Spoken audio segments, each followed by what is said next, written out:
The perspectives shared by the participants in this podcast are solely their own and not intended as medical advice. For any health issues, we strongly recommend seeking guidance from a licensed professional.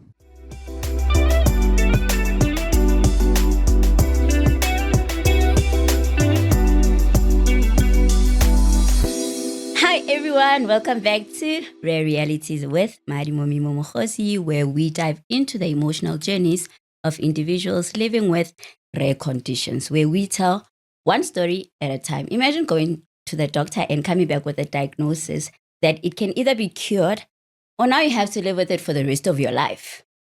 I'm not alone, of course. I am with the lovely Nongcebo Mngadi.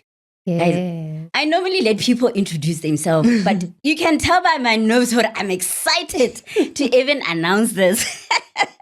Noni is South Africa's 2026 top 24 finalist living with fibroids.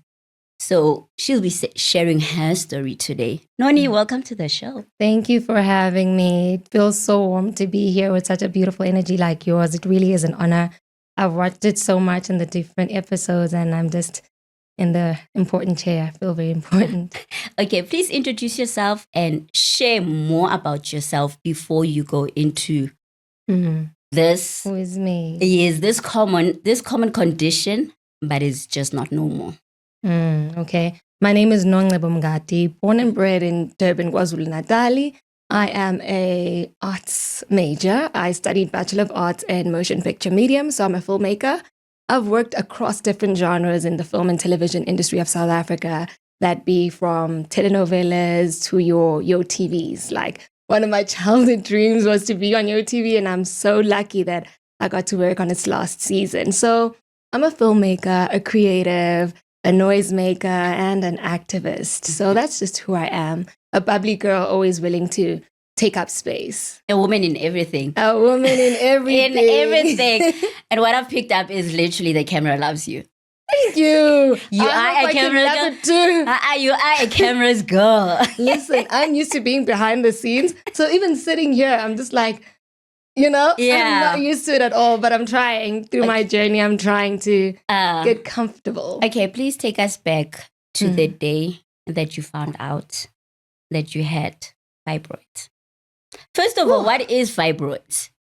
Crazy. So fibroids are a non-cancerous growth that is either muscle or fibrous tissue that is found either implanted on the uterus wall or outside the uterus. So it's non-cancerous, but it is a growth. And it comes in varying sizes, which is generally classified through fruit divisions, right? Fibroids is a very common condition, but it's completely underserved in South Africa. So let me take you back to when I found out. Or maybe let me take you back to before finding out. Is that okay? Yes, please. So before finding out, right, I was the kid who had bad period pains. Bad period pains, the kid who was in the toilet puking and unable to move in the mornings, having body tremors every single month in and around my periods. So for many, many years, I was just the kid with bad periods, all throughout high school and all throughout university. In 2021, after a multitude of visitations to the doctors and being diagnosed with low iron, and pumping my body with iron supplements, I woke up this one day in my apartment and I had a bulge on my lower left side. So when I feel this bulge, and I want to just give you all context of my emotional space, I had just lost my aunt who was a part of raising me to cancer. So when I felt that bulge, my brain goes, oh my word, what is this? Is this cancer?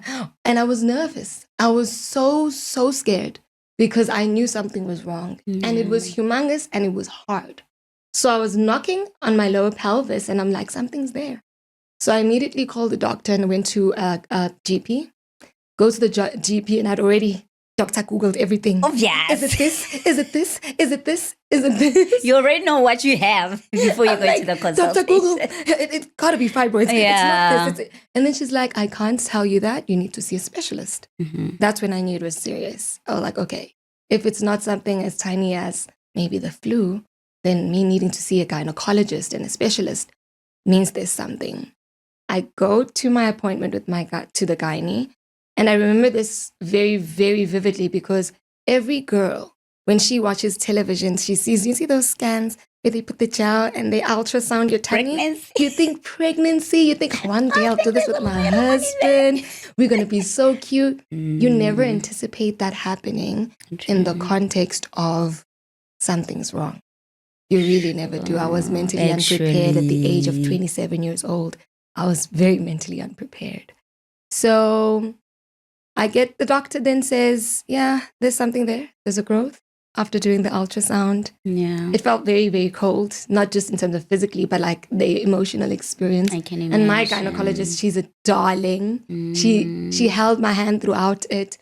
And she said, we'll have to do surgery to remove it because it was so big. Unfortunately, because of my late diagnosis, it had grown to the last size, which is called watermelon size. So I had a fibroid the size of a watermelon inside me. Now I'm a petite girl. Like, that's the only thing I'm thinking about. Like, it was hiding there. There was a setting. Very intelligently inside the body, it will hide. But after that diagnosis, specifically after my surgery, which was a myomectomy, everything made sense. Everything makes sense because I realized all these years from my very first period as a 13-year-old, 14-year-old, 18-year-old, 21-year-old, I knew something was wrong. And initially after my diagnosis, I felt like, woe is me. Why am I the sick girl? Why does this have to happen to me? What have I done? But then when I sat down and did the research, it was absolutely appalling to know that the causes of fibroids are unknown, to know that people are living with the pain without knowing, and diagnoses are found very late. True. You know, it was scary, to say the least. It was really scary, but also it was angering. Because what do you mean? Disproportionately, Black women are actually affected by fibroids, and there's so many unanswered questions, limited research, limited resources, and all we know is that you have bad periods. Yeah. Yeah. And we were having this conversation just the other day.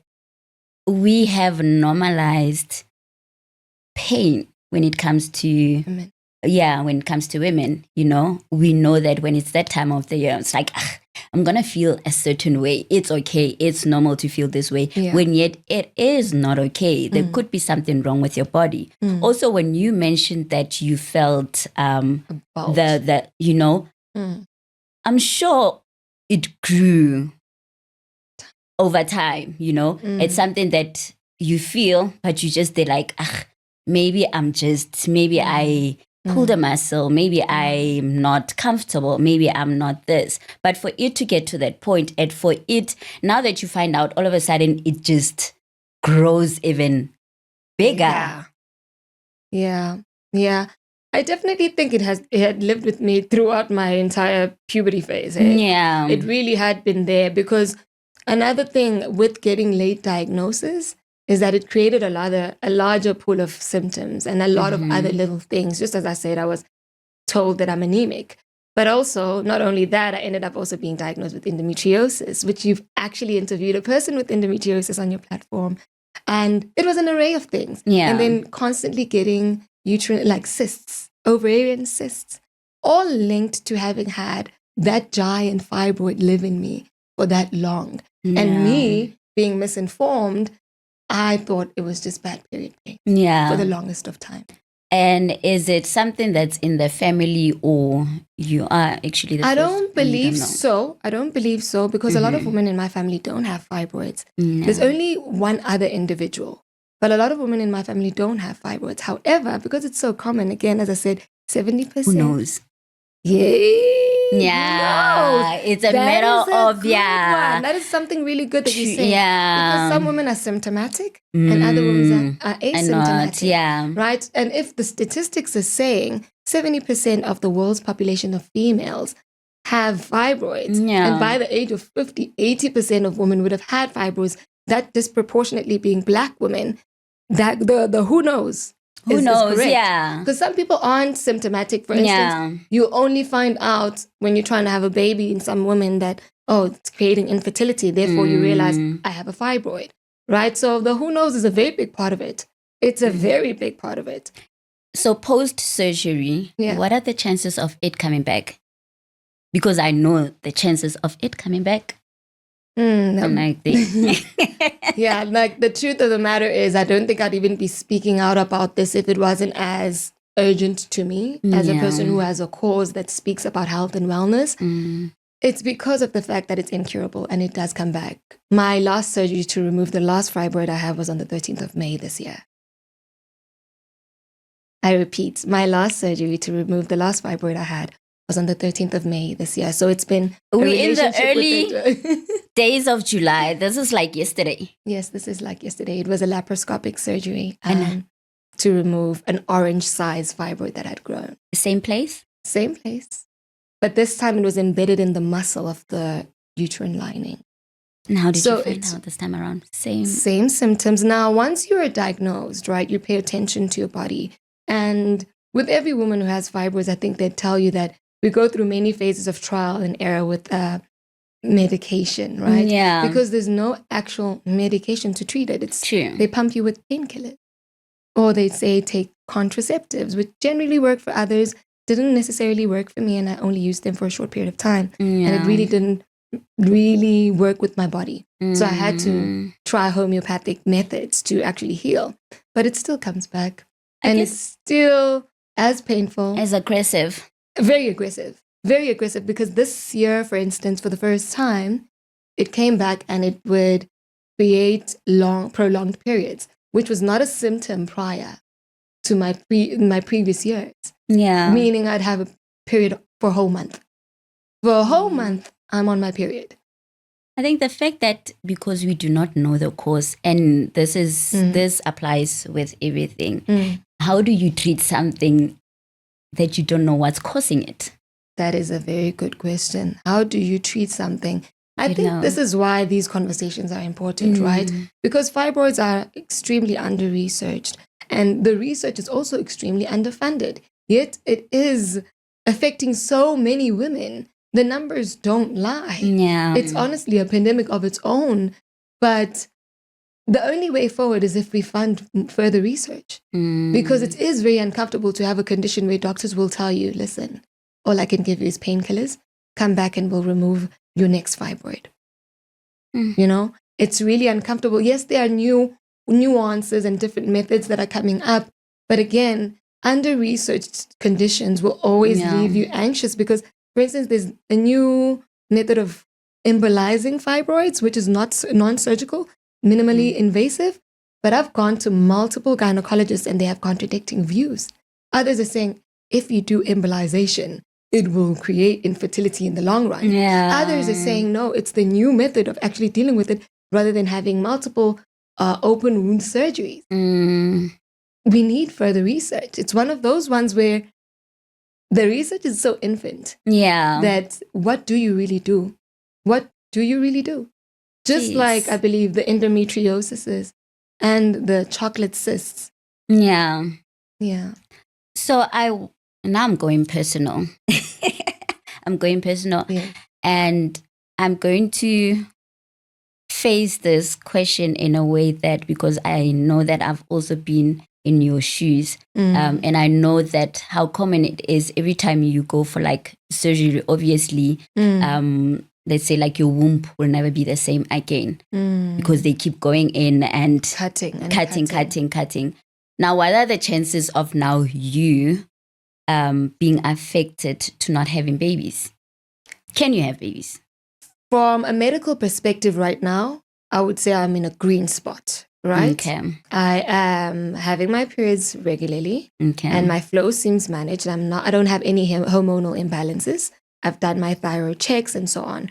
So theoretically, I should be able to have babies. Okay. But as time goes and as multiple surgeries are had, it obviously does affect the overall health of your uterus. Yeah. Right? And that's exactly why I say there's a level of urgency that South Africa as a whole needs to have these conversations with, because We can't survive off of every 2 years I need to take out a fibroid. Yeah. It's inhumane. Yeah, what's the right? plan? What is the plan? What is the you plan? ask yourself, like government, what's the plan? Yeah. Different systems, what's the plan? Yeah. You know? So theoretically, because I'm not trying to have a baby right now, theoretically I'm in the green. And I am aware, though, I have both fibroids and endometriosis, that fertility being compromised is a big part of the experience. Yeah. Yeah. On your first one, how old were you? I was 25. I think I said 27 earlier. I was 25. Yeah, I just wanted to check if you were still in school or... No, but how has it affected you? Like, how has it affected Can you imagine lifestyle? how it feels when you're an employee that has fibroids? It's not good. It's not good. And I work in a very fast-paced industry. So you become in certain environments, and I'm lucky again to work a lot with producers that understand me, that value and I can articulate and I can advocate for myself, right? Which is why I advocate for other women, because I can. But there has been instances where I lost a job. There was an instance where during my journey of having fibroids created constipation, chronic idiosyncratic constipation. And I know such an uncomfortable thing to say on like live, but we need to know. Idiosyncratic constipation, meaning I couldn't use the bathroom. Therefore, I couldn't really go to work because my entire system was shut. So I was in hospital for a good 3 weeks. And unfortunately, at the time, I was working on a very big production for an international platform. So I had to be removed. I had to be removed. And unfortunately, it affects your career, which is why these conversations, again, are important. Teenagers are affected in school. People in the working professional world are affected at work. So how does it then become swept under the rug? Yeah. How does it become just a conversation about menstruation when it's bigger than that? And there are diseases actually linked to all of these things. So yeah, it has affected me tremendously. I mean, even relationshipically. Yeah. I mean, no girl wants to be the girl that feels like a burden to the man, right? Course. Already there's so many social dynamics in and around dating in South Africa and in our economy, in capitalism, social media trends. You don't want to be the problematic girlfriend. And there's all these different studies about how it affects the man, and your libido is low and you're not as sexually active and sexually interested. Yeah. So it does actually also alienate you a little bit from the social circle of engaging relationshipically with men, because you only want to be intimate with men you can physically trust, and also trust that they'll hold the emotional space and the maturity of understanding that you can go 6 months with absolutely having no sexual desire. Yeah. Jeez. Guys, we are not talking much. And the more we are silenced, the more people do not know about these conditions. And I feel like, and I understand, like I totally understand why people do not talk. But once we get to understand that talking actually helps the next, we're not, more especially when it comes to women's health. Oh my goodness, there is so much happening, and we are so afraid to even talk about it because we are scared to be judged. We are scared that people will diagnose us, you know. But yet when we are talking, we're helping the next woman. What are you doing? Oh, what are you doing? Because we can say one thing about the other person, or okay, you're not talking, we understand, but what are you doing? Because the change starts with you. Well, I'd like to call myself a patient-led activist, right? A person who knows the experience of living with fibroids, living with endometriosis, and having multiple cysts, right? So I've used my platform as best as I can, which is why I entered Miss South Africa. And being selected as the top 24 Miss South Africa finalist for 2026 has been one of the most amazing experiences of my life, because now I get to take the platform and be like, so let's talk health and wellness. Let's talk gynecological health care. And let's actually advocate for these stories. I have an initiative called Canvas and Core, which is a film-derived initiative where we're trying to create awareness in and around this, but not only awareness from the perspective of these are the patients and these are the stories, but who are the activists that are trying to change policy? Who are the activists that are trying to ensure that the menstrual health rights bill is actually passed? Who are we aware of amazing, amazing women that have gotten to be in conversations with, as well as observe. We saw earlier this year Nongcebo Mngadi doing great work in collation with other menstrual health activists to try, and they brought to Parliament getting the menstrual health bill. It's been a conversation. It's something they're trying to move forward. And then my initiative aims to find women like that, place them forward, and make a cohesive story that shows the powers that be what exactly is happening. So you get nutritionists, you get activists, you get patients, all participating in creating this web of information, so that when we package it and say something needs to be done, you can't go to the clinic as in Ntombazane Yase township and be told, take a contraceptive, take this, you have bad period pains, and there's no infrastructure to actually help you find out that you have something like fibroids. So being a part of Miss South Africa has been some of the things that I've been doing. I've been doing it in different ways as well behind the scenes in the industry, but now, more so now, I've been using the Miss South Africa platform to speak on health and wellness in many forms, right? There's the beautiful aspect of health and wellness where we talk about how to take care of ourselves, how to look good, how to feel good, how to build confidence after being diagnosed. Because I know I went through body dysmorphia after being diagnosed. I got rid of all my mirrors. Just letting you know. I took out every mirror. All the mirrors in the house for a whole year. No, I couldn't look at myself in the mirror. I was that hurt. And I was angry, as I said. So creating Canvas and Core and wanting to collaborate with the activists, the nutritionists, the gynecologists who want to speak in order to further research, further conversations about getting the menstrual health bill passed in South Africa, further conversations about how exactly do you take care of yourself as female, and also educating the younger ones, meaning that high school kid that doesn't know, keeps saying bad period, that they could be more than that. And by the time you're diagnosed, it's a sea full of sharks in terms of multiple conditions all at one, So that's what I'm doing. It's Canvas and Core. It's Miss South Africa working. That's under my EYA initiative, Empower Youth Africa, because they obviously have different classifications. And that's what I've selected. And that's what I've been doing. I'm glad you actually doing something. And I'm glad I asked that question. Now we know that you're actually doing something that's going to change a life, and you guys, health, when it comes to health, we need to be holding each other's hands. I don't know, literally, taking one step at a time to say, we've got this. We don't know what we're doing, yes, but we've got this. We've got this. I'm also like, when you're talking, and the first thing that came to my mind was that girl in the rural area. Mntagama. I don't, like the Zulu comes out of me when I hear those words. Mntagama, the ones that have less information than me. I mean, I studied biology and I was a good student. I mean, I was accepted to Wits to study dental therapy because I got good marks in biology. So that means I was very aware, health conscious, So if I can say I'm a part of teenagers who are aware, what do you mean the kid in the rural schools? What are you saying about her? From period poverty to information in and around conditions surrounding their periods. The conversation is so taboo that it's not moving forward. It's not. It's not.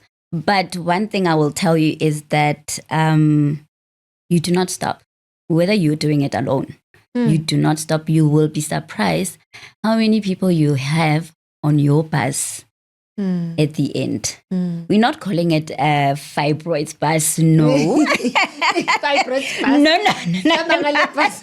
No. But women who understood their body and did something about it. And they spoke about it and they built a community. It's always good to build a community where, guys, half the time we don't know what's going on our body. And yes, you can be told or diagnosed, but you're still alone at the end of the day, you still don't know what's going on. And once you find out that, oh, okay, Noni has, I've heard Noni speak of these conditions. I'm experiencing 1, 2, 3, because half the time we don't experience the same thing. Maybe most of them, But you'll be surprised that we all going through the same thing. And it shows itself in different You forms. know? But you just, they're like, oh, it's normal. I'm in pain, yes. It's that time of day. I just need to push through the 5 days or the 7 days. That's the problem with these diseases that are gynecologically related. They hide themselves under periods, 3 days, 5 days. I must just push. Yeah. I just push myself. As I said, when I found out at the age of 25, it opened Pandora's box because there's a lot of other things that then came after that. Whereas had I known at the age of 14, 15, perhaps it would have been managed completely differently and those fibroids would have been managed. And we don't really know what the outcome would have been. Would I have endometriosis? So question mark, But platforms like yours, though, as well, you speaking up and bringing the people onto this chair, phenomenal work, groundbreaking work. And this is why I, as a person who understands the power of media, a person who works behind the scenes, I've worked on UTV, Kumbule Kaya, last episode of Live Amp, Isita for Black Brain, which is a telenovela that discussed it's fictional, but multiple issues in society. Because I've worked behind the scenes, I know how the consciousness of people is shaped by the television and things that they watch and the things that they listen to. So your platform, your Sisi, I have to say, Halala. Your platform is the exemplification of what can be done when information is disseminated, when people are given a chance to sit down and speak. And I hope we expand on that to the degree where these stories, as I said, they change policy. They change policy. Because I'm an activist. At the end of the day, I'm philanthropic, but also I've got that rough edge where I'm like, I'm not going to be angry about having fibroids alone. There's a lot of women affected by this to the degree at which I know they want to be heard. They want to be represented. They want to know that the research is being done, solutions are being made, and infrastructure is being implemented in different spaces so that diagnosis comes early. Oh, thank you. I guess the conditions may be rare, but the stories are real. That's why it's a reality. And how are you doing mentally? Definitely different from my first time when I was diagnosed getting rid of MERS. Yeah. After my first diagnosis, I went really angry. But now I'm in a space where, as I said, you get out of the bubble of, woe is me, I have this thing. And then when you do the research and look at the numbers, you're like, oh my gosh, we are affected by this thing. Even if you may not have fibroids, you may know auntie down the road who can't do XYZ. You may have had a family member lose their job due to being dismissed, having no leave in and around these particular issues. So all of us in society where there's women, once their health is compromised, you're affected. So for me, now that I have found my voice, now that I've accepted the truth of what's happening, I have no shame. I have no shame. Because at the end of the day, I'm like, you know what? I'm not going to wear this with shame and swim in the body dysmorphia of feeling uncomfortable in my own body, not recognizing my own body for years. I've healed it with a lot of intention, a lot of works. Watching platforms like yours, I swear to you. So I definitely think that I'm better. I am better. Guys, I always say, and this is why I think I've been pulling through the whole time, you can only give a condition your body simply because you didn't give it permission, but you cannot give it power. You cannot give it power. You so you're there, body, you just know that you're there, but you're not gonna have the power to, be something bigger. Take me, never. I appreciate that. Never. Every story you've shared, even your posts beyond this platform, your posts, the confidence, the beauty, the elegance, and the playfulness. You're still a woman. You didn't let anything steal your femininity. And you do that and you allow people like myself to feel like, I want to sit down with you and have a conversation. I want to put you on my documentary. I need you on Canvas and Co. It's women like you. Honestly, it is women like you, because if I didn't type and find information online, I wonder how long I would have not had those mirrors up. I wonder how long. Please tell me they were up all the way within a up. month. No, it took Oh, a you said a year. year. It took You said It a took year. It was, when I say I went through body dysmorphia, removed all my mirrors, took all my savings and took myself to Cape Town and just splurged it, it really rocked me upside down because no one wants to hear something is chronic, something affects their fertility, something steals away from their femininity. It rocked me upside down. And I'm a very confident woman, and it rocked me upside down. I didn't want to take pictures. I didn't want to do anything. All I did was spend my savings. Imagine such a beautiful woman. Listen. And because I know that it rocked me upside down for an entire year, and it took so much work to get to a space where I can sit here, Yeah. I know the importance of being here and sitting here and speaking. You know, I've experienced the worst case scenario of being diagnosed. Yeah. I've experienced the worst case scenario. The anger, the self-blame, the shame, the feeling stigmatized, everything. So it took me a year. But after that year, when those mirrors came back up, Yeah. trust me, those mirrors came back up. Ooh. Oh, when those mirrors came back up, they came back up. I can And I was like, imagine. no, man. Yeah. This can't be it. And I Yeah. will speak for the women who have had the same difficulties, gone through the mental, because there's a mental experience to all diagnosis. You know, when you go through surgery, the hospital doesn't say, oh, by the way, you just got surgery. This is your mental health program. Yeah. There's no mental health program post-surgery. There isn't. Have you moved away from the idea that our enemy might come back? Our enemy being... Yeah. Or it's one of those things where you do not want to put it at the back of your mind. I don't know. Because my last surgery was in May, I don't want to lie to you and say I am so optimistic to the degree where I say it won't come back. Because again, statistically, it does come back. I've stopped trying to control it. Yeah. I've stopped trying to figure it out right now in terms of, will it come back in a year? Will it come back in 2 years? I wish it never comes back again. Yes, I can have the optimism. I can treat myself to the best of my abilities. But for as long as the research is not there and the cure is not found, I will live in alignment to what the stats say, which is reoccurring. And I am living proof that it does reoccur. Now, my attitude towards it coming back is different. I mean, I went to this entire... I am boxing it. I went to my surgery this past May with documenting all of it. Made videos, I told people, I was speaking on it, you know, and I allowed people to take care of me. Because the first surgery, I didn't allow anyone to take care of me. Yeah. I live alone, and I made sure I took care of myself. But this surgery, I allowed my friends to come, take care of me. This person come, take care of me. You know, opened up that space to feel like I can be taken care of. So definitely it may reoccur, but my attitude around it has completely shifted. Then scarring? Does it leave any scars? It does. It does. I have obviously the scar from the myomectomy, which is like a C-section. Yeah. Again, you never think that you'd get a C-section scar before having a child.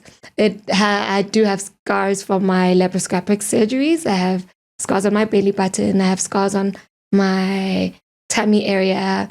And I have an incision as well on my thigh. So it does leave scarring. So it doesn't necessarily, it sticks around like a tattoo. And modeling is part of your lifestyle. Yeah. Hasn't that affected it? Yeah. It's crazy because I think it's given me more conviction. Wow. That's exactly why I'm like beauty with purpose, because it's owning my body. It's showing my body in its truth. I have the scars. And we need that confidence. Absolutely. We need that confidence. Absolutely. Because, you know, when people think surgery, the first thing they think, scar. Yes. And that's part of the body dysmorphia where you don't want to look at your body because you're like, no, I have this scar. No, I have that scar. Just want to hug no. your body. You're like, okay, you know? So yeah, now I wear those scars very differently. And trust me, there are days where you look at the scar and you're like, ugh. And then there are days where you're like, nah. You're like, nah. Yeah. I survived that. I survived that and I'm living through that. Yeah. And my ability to speak out can help that scar not be somebody else's. Oh, yeah. Somebody else won't inherit that scar if something is done earlier for them. Yeah. But can we prevent fibroids? It's not necessarily preventable, but I do believe early diagnosis moves the needle in a completely different direction. Okay. Right? I mean, for instance, had I been diagnosed earlier with fibroids while it was smaller, it could have been removed with a smaller incision, laparoscopically, right? Rather than by the time it's watermelon size, where it had to be an open wound, which takes 7 weeks to heal. Do you get? Which means taking time again away from work. From work, functioning, friends. You see, so early diagnosis means treatment is different. And sometimes in other fibroids, it's not always surgery is the answer. It really isn't. Others are observed and they shrink on their own. It really is, there's a spectrum of how things can be handled. And if it's not early diagnosed and you sit around carrying a fibroid until it grows to the size of your head, you are going to have bigger scars. That's why I say we speak out so that the other women who are finding symptoms in their body, the little girl who's 16, going through the worst period of her life, understands how to identify this and communicate this to her community. Yeah. And what are the chances of them becoming cancerous? Oh, very slim. Oh, okay. Very slim. That's what the research says, right? It says most of them are benign, they'd never become cancerous and so on. But where there's a small percentage, because there are women who have shared certain stories that are a little bit obscured from the research at hand right now. So you also have to give those voices a sense of being believed. Of course. Right? So very, very rare cases in the same sense of endometriosis, which I also have. In rare instances, it does cause fertility. Yeah. You know? So it's rare, but it's still there. There are women who will tell you a different story. Guys, I would keep Noni here and we would go on and on and on. We'll talk forever. We'll talk for, you know what? We'll talk but I think you've shared so much and it will never be enough. Trust me. We still want more and we'll probably get more from you. Where can we find you? On social media, African Child I Am. And on the Miss South Africa platform, actually, all of us as finalists are there. You'll see my videos under Miss South Africa. And you can follow my journey and see where we take this conversation. You know, I've been posting a lot this month because July is Uterine Fibroids Awareness Month globally. I've been wearing white, the color of fibroids, representing. And I've got white. Listen, I've been representing, I've been campaigning, I've been speaking out, I've been collaborating with others. So social media, for now, it exists on social media. And I say that for now. Yeah. Speaking of women's health, yes, guys, I'm just not sure how far these people are. There are 2 hospitals that are actually doing free scanning for women. And I will try to share the information. I think they're taking 100 women. So please, guys, you need to make your appointment. I know there's one in Centurion and then there's one in Zamokuhle. Dr. Nax, one of the gynecologist, is also running this initiative. Yes. So I'll definitely, because I mean, why not? Lovely. Get all those women helped and they figure out their bodies sooner rather than later. And I love initiatives like that. As I said, there are gynecologists who are trying to be activists and ensure that we have to, guys. Something is done. Something is done because the community is completely underserved in this particular department. Yeah. So and thank you for sharing that information. Listen, no, definitely. They must know. You just reminded me when you spoke of this month. I was like, hey, speaking of this month, let's just, in honor of July. Yes. Doing it for those women. You know what? Thank you so much for being here. Thank you. What's your last message that you have? My last message is, honestly speaking, be the voice. Be the voice you needed to hear when you were diagnosed. Be the voice. And do not stutter. Do not waver. And you can be philanthropic while also being an activist. Because, trust me, some doors don't want you to knock. They want you to blow them down. Just open that door. They're not locked. No, listen. Speak on it. They're just waiting for you. Show up. Yeah. Show up. So be the voice. And you are the voice. Thank you. We are. Thank you. We are the voice. We are the voice. Thank you so much. You are the voice. Tina. You are the voice. Tina, thank you so much for coming through. Thank you. And I wish you all the best. I know this is not the end. We're still going to do more when it comes to being the voice. Yes. Yeah. Thank you. It doesn't have to end here at the podcast. It will not end here at the podcast. It does, guys. I'm holding her to it. It will not end here. And then the next time she'll be wearing a belt. So it does not end here. Absolutely. Thank you so much for coming Further through. collaboration. Awesome. Until next time. Bye.